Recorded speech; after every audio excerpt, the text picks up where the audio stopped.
what are you more upset about? The penalty decisions or the needless sending off?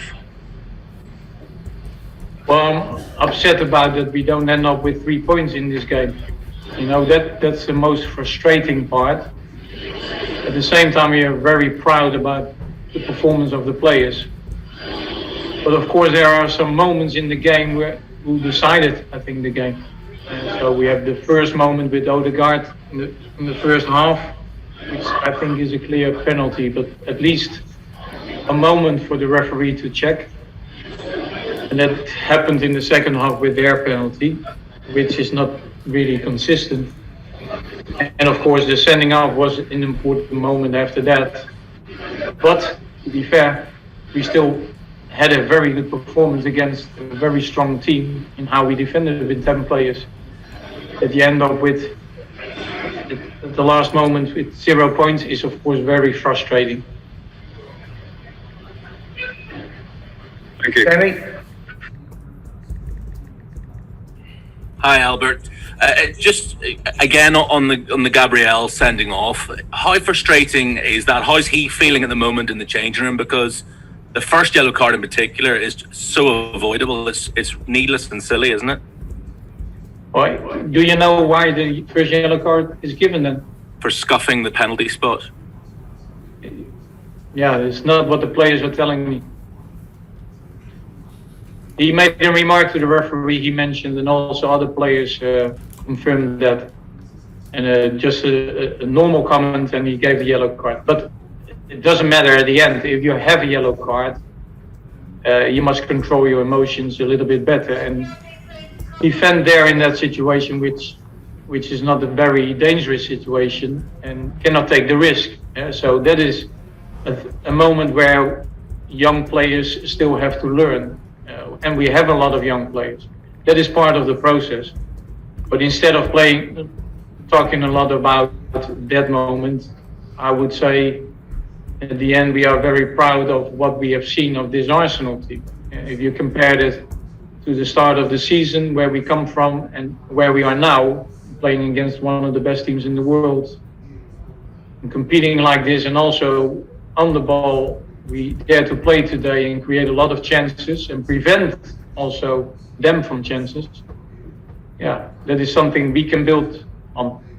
And secondly, can I just ask, how did it work with Mikel today? How much was he communicating with you? How many of the decisions did he make? How many were you making?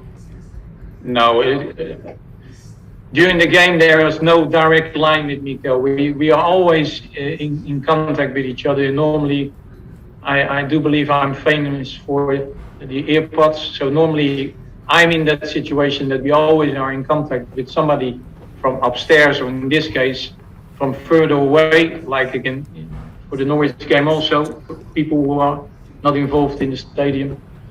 And we had contact there, and not a direct line, but an indirect line with Mikel. And in between, of course, at halftime, also before the game and after the game, Mikel has been in touch because he needs to be involved in that case. And yeah, we don't do anything different. Only Mikel physically is not here. That's the big difference. Thank you. Thanks, Jenny. James. Hello, Albert. You said it was a normal comment from Gabriel to the referee. Could you tell us what he said? Well, he mentioned to me that about the first penalty moment of Odegaard, that he said what happened there then. So no dirty language was used, let's say. So just a comment. That is what the Gabriel tells me. And just secondly, as things stand, do you expect Mikel to be back in the dugout on Thursday? I have no clue. We don't know how this virus always develops, and so we first have to be tested negative, of course, to be able to come back in. Thank you. Just one more, Sam.